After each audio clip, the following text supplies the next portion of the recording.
اداکارہ تو ہیں ہی، ساتھ ہی بزنس بھی چلاتی ہیں۔ پاکستانی شوبز کی 5 مشہور اداکاریں کون سی ہیں جن کا اپنا بزنس ہے؟ پاکستانی شوبز اور اس انڈسٹری میں کام کرنے والی نامور مشہور شخصیات آج دنیا بھر میں جانی جاتی ہیں۔ اداکار ہو یا اداکارے، فیشن کرنا آج سبھی کا شوق بن چکا ہے۔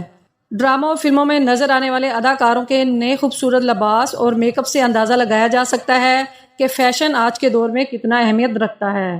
ہم آپ کو بتائیں گے کہ شوبز سے تعلق رکھنے والی کئی اداکاریں ہیں جنہوں نے اپنے فیشن برانڈ متعارف کروائے، جنہیں کافی پذیرائی حاصل ہوئی اور لوگوں نے ان کے فیشن برانڈ کی تعریف کی۔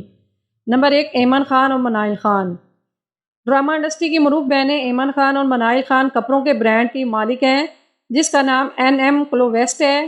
ان کے برانڈز میں عمدہ مواد سے تیار کردہ مشرقی اور مغربی دونوں ڈیزائن کے کپڑے شامل ہیں۔ نمبر 2، ماورا حسین اور اروا حسین۔ اداکاری کرنے کے علاوہ اروا اور ماورا کے نام کی اپنی ایک فیشن برانڈ بزنس بھی ہے جس کا نام UXM ہے۔ اداکارہ بہنوں کا یہ برانڈ مقامی سطح پر لڑکیوں کے لیے عمدہ اور معیاری اقسام کے مغربی لباس مناسب قیمت میں فروخت کرتا ہے۔ نمبر 3، کومل عزیز۔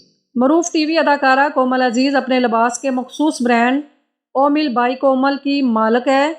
کومل عزیز کے برانڈ کے لباس خاصے مشہور ہیں جہاں تازہ اور نئی اقسام کے دلکش لباس اچھی قیمت میں خواتین خرید سکتی ہیں۔ نمبر 4، اریبہ حبیب۔ اریبہ حبیب ایک مشہور پاکستانی ماڈل اور ٹیلی ویژن اداکارہ ہیں۔ انہوں نے شروع سے ہی فیشن ڈیزائنر بننے کا خواب دیکھا تھا، لہٰذا انہوں نے بھی دیگر اداکاروں کی طرح اپنی فیشن برانڈ اریبہ حبیب کے نام سے آغاز کیا۔ یہ برانڈ مشرقی لباس مارکیٹ فراہم کرتا ہے جو معیاری کام اور بہترین رنگوں کے ساتھ تیار کرتا ہے۔ نمبر 5، آمنہ بابر۔ آمنہ بابر ایک بہت ہی مشہور پاکستانی ماڈل ہے۔ وہ شوبز انڈسٹری میں کئی ایوارڈز اپنے نام کر چکی ہے۔ اداکارہ آمنہ بابر کو ہمیشہ سے بہترین ڈیزائن کے جوتے اور سینڈل کا جنون رہتا تھا، اس لیے انہوں نے اپنے جوتے کا برانڈ کوکون کے نام سے شروع کیا جہاں اعلیٰ قسم کے جوتے کم قیمت میں فروخت کیے جاتے ہیں۔